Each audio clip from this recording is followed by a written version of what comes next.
In 80 Days, adventurer and award-winning filmmaker Paul G. Roberts retraces the global footsteps of Phileas Fogg, hero of Jules Verne's most famous work.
Now, this was my very first visit to Mumbai, but I already had really vivid visions of it in my mind.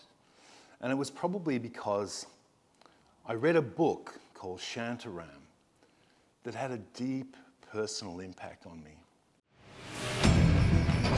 It started with a simple choice: escape or die. In that moment, I didn't dare think I might be free.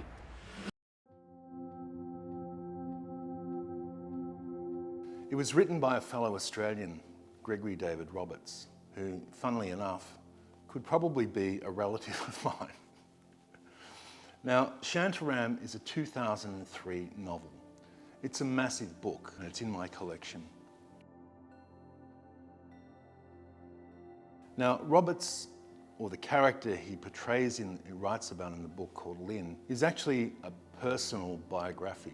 And it's about a convicted Australian bank robber and heroin addict who escapes from Melbourne's Pentridge prison and flees to India. And the novel is recommended by many, not just me, for its vivid portrayal of Bombay in the early to late 1980s.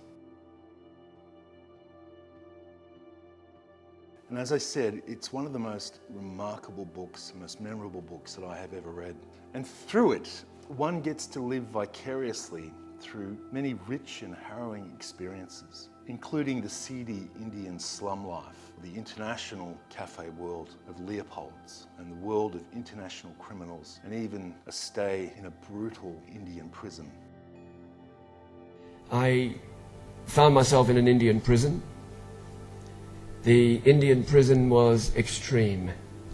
I went in there at 90 kilos and I came out 4 months later at 45 kilos. I had lost 10 kilos a month for 4 months. I was covered in scars from the beatings I endured. They have a system which was inherited from the British, a system called the convict overseer system, where convicted murderers are given a stick and a belt and a hat and they run the prison. And they have a plenipotentiary power that can do pretty much whatever they want. They certainly control all the food, so they get bigger and stronger as you get thinner and skinnier. At one stage, when I had a fist fight against one of these overseers, who was just a ruthlessly cruel, fanatically cruel man, I had a fight with him. They, as a punishment, put leg irons on my legs. I have to tell you that there is something in the experience of being chained, of having a, they don't put a padlock on with a key when they put this thing around. They use a cramping tool.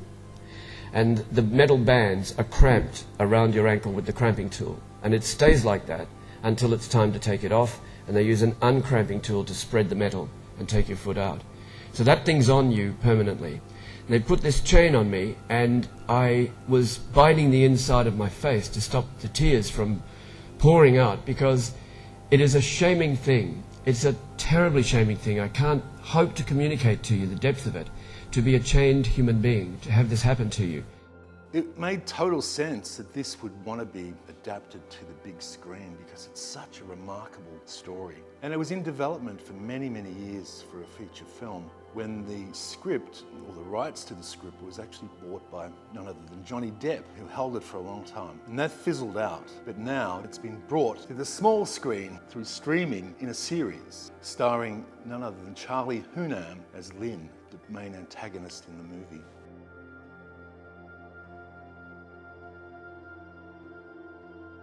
It took me a long time and most of the world to learn what I know about love and fate and the choices we make.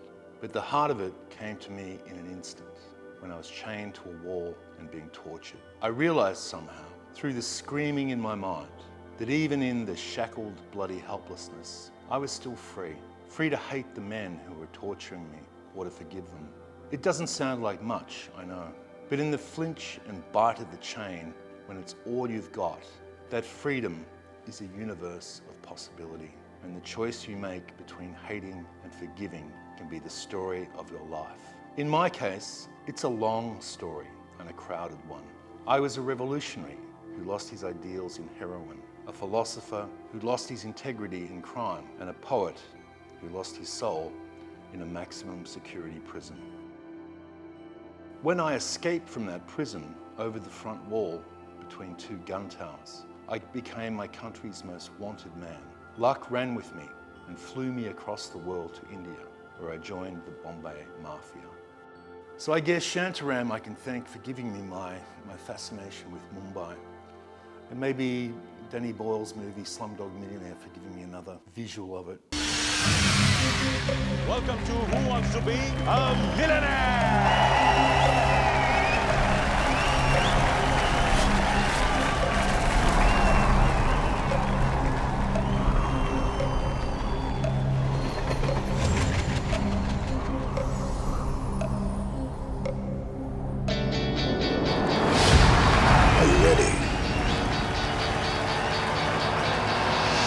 Yes. So I was ready to throw myself deep in the midst of it in India in this trip. Now, Mumbai is a bustling metropolis. From my two other visits to India, I had a taste of that from southern India, but none of the cities that I went to in those two trips are actually anywhere near the size and scale of Mumbai. Now, Mumbai is located on the western coast of India, and it's known for its vibrant culture, stunning architecture, and delicious food and rich history. In 2023, Mumbai continues to be a hub of business, education, entertainment, attracting millions of visitors each year. So from all the options and things you can do in Mumbai, here's a few of my notable attractions that I can recommend.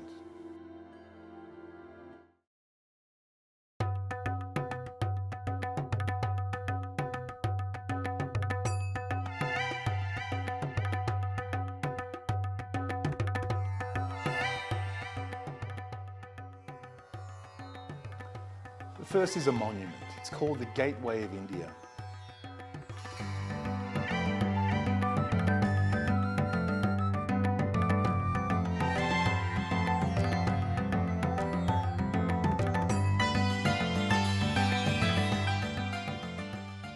And the iconic monument was built to commemorate the visit of King George V and Mary, Queen Mary, to Mumbai in 1911.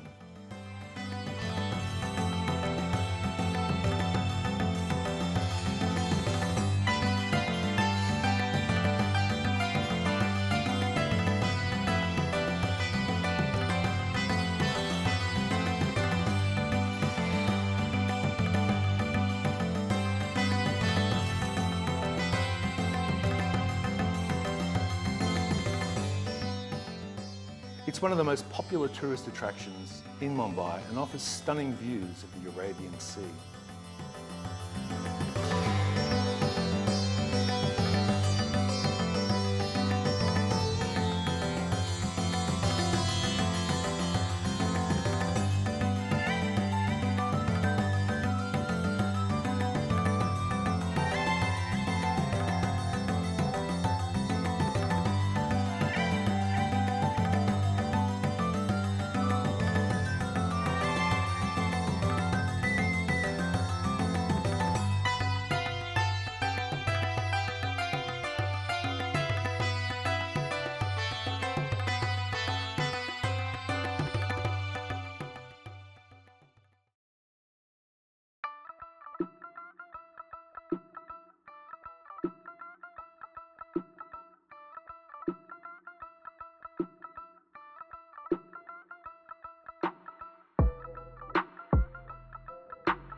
Then there's Chhatrapati Shivaji Terminus.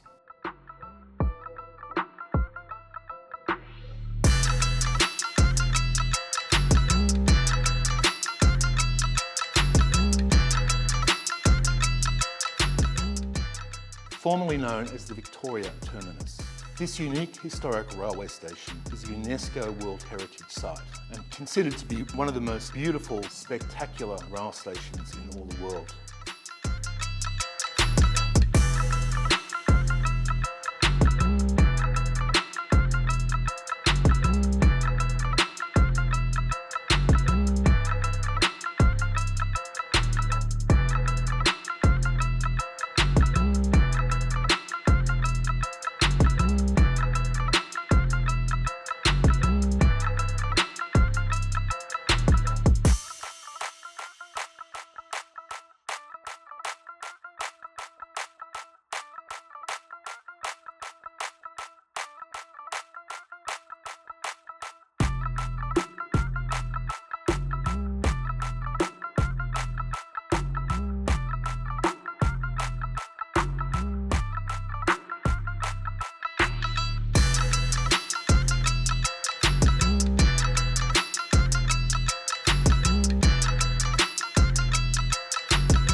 And then there is the Elephanta Caves.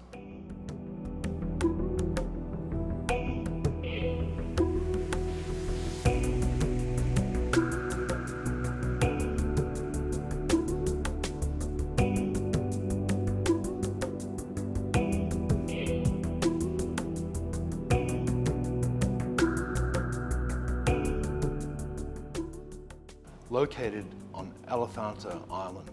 And these ancient caves date back to the 6th century and are also a UNESCO World Heritage Site.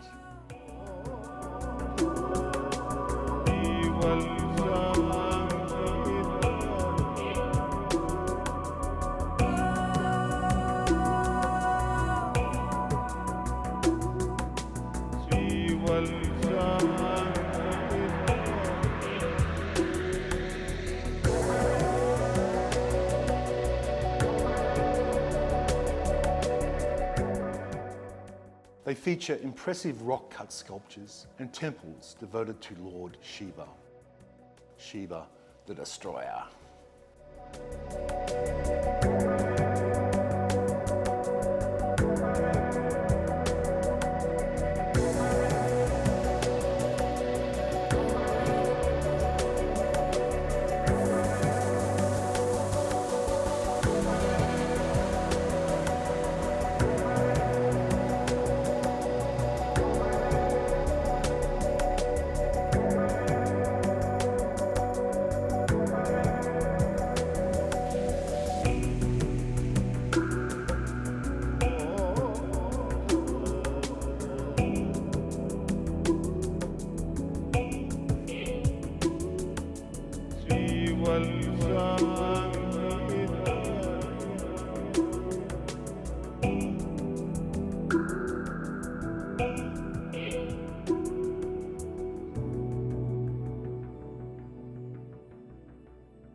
Marine Drive, also known as the Queen's Necklace.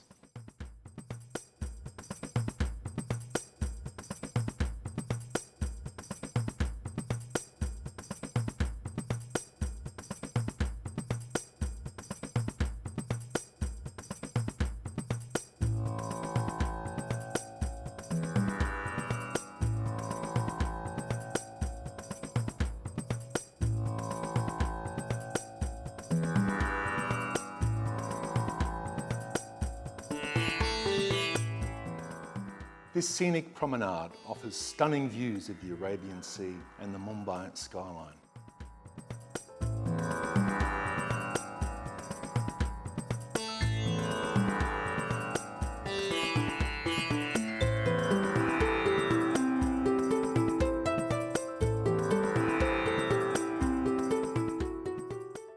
It's a popular spot for a leisurely walk or a romantic evening out.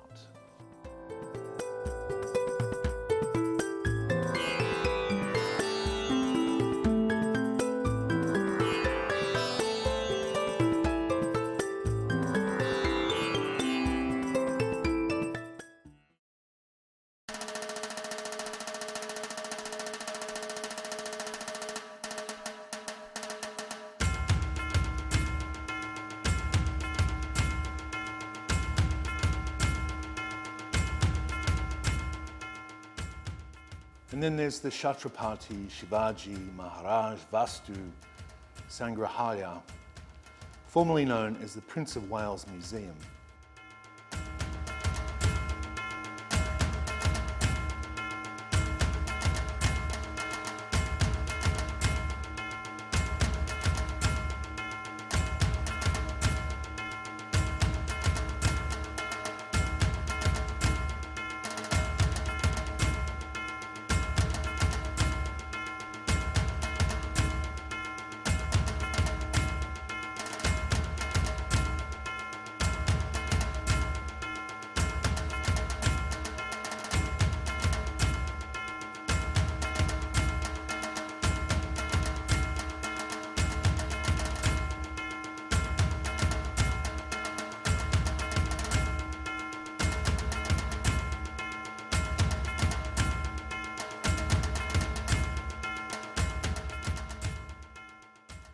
And this museum houses a vast collection of art and artefacts and also natural history exhibits from all around the world, in particular from India.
And then there is the Haji Ali Dargah.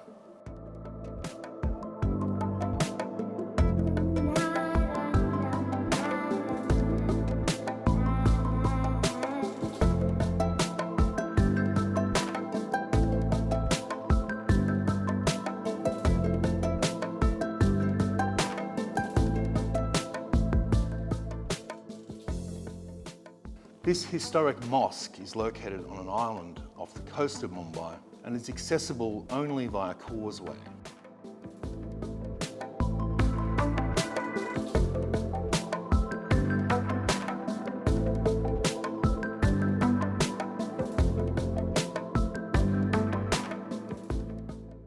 It's a popular pilgrimage site for Muslims and non-Muslims alike.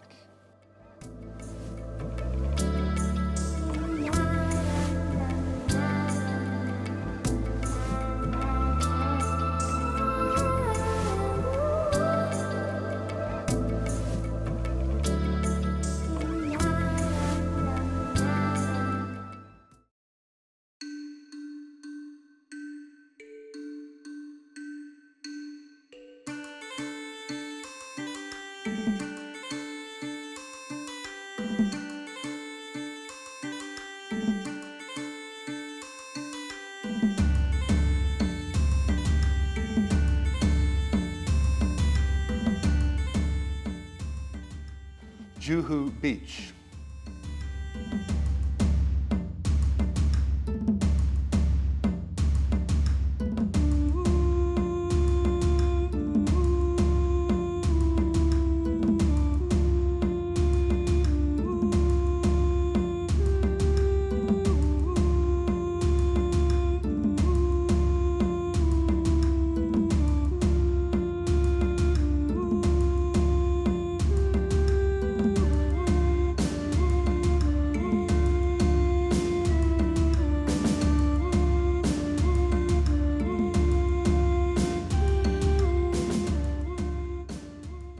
This popular beach is located in the western suburbs of Mumbai and is a great place to relax and enjoy some street food and watch the sunset go down over the Arabian Sea.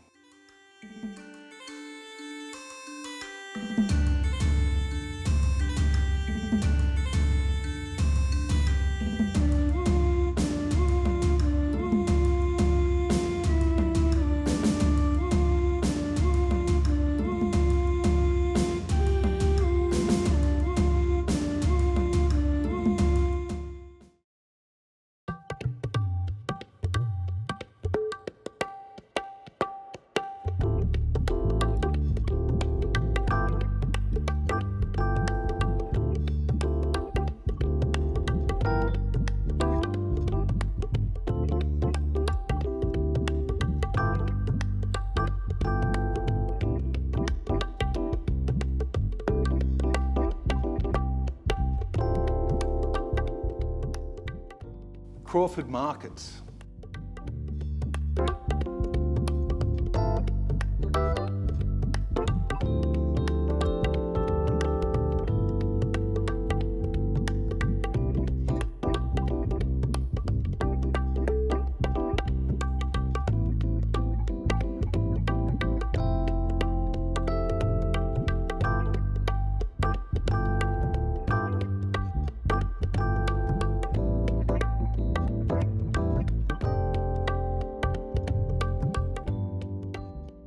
This bustling market is one of the oldest in Mumbai and is famous for its fresh produce, spices and souvenirs.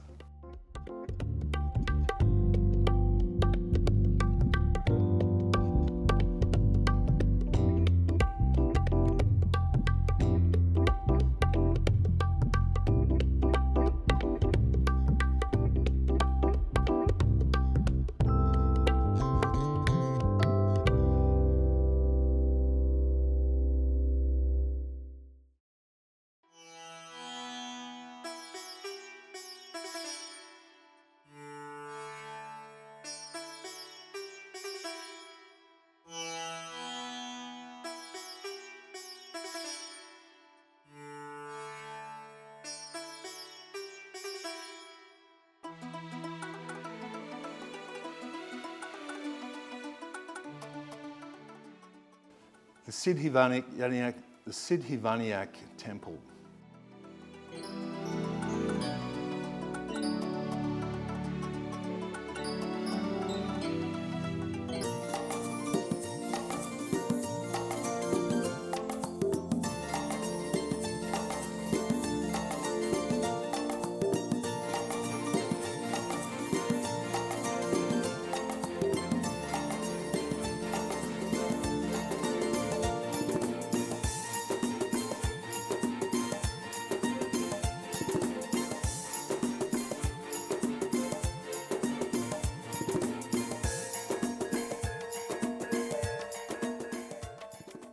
This popular Hindu temple is dedicated to my friend, Lord Ganesh, the elephant in the background there, the remover of obstacles.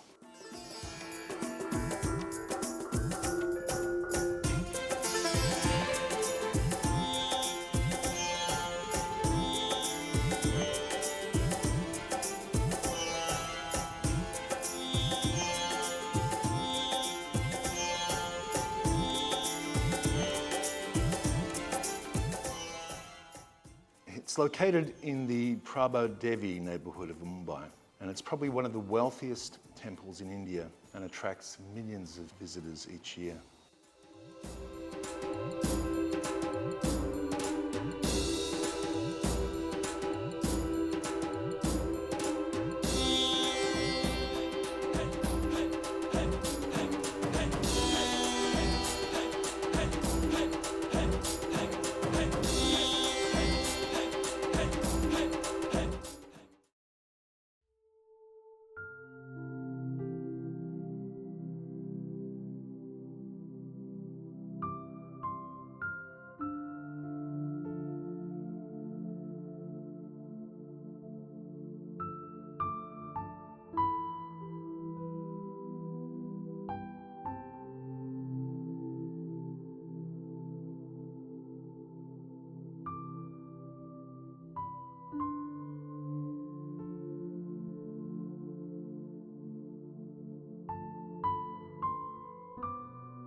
And then, not that there has many mentioned before, there's the Sanjay Gandhi National Park.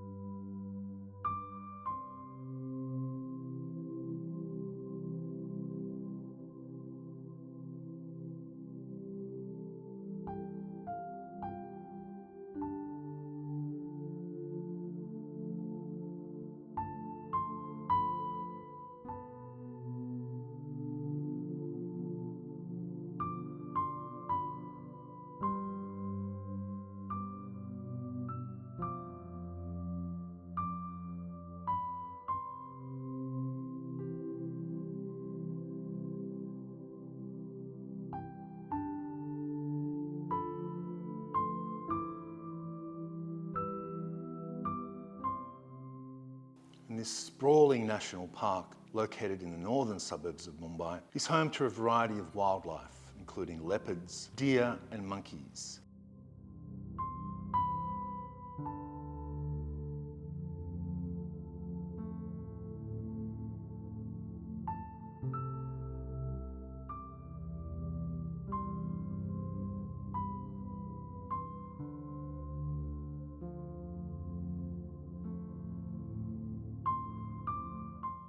And it's a great place to go for a picnic or a hike if you want to get a break in the traffic from all the congestion of Mumbai.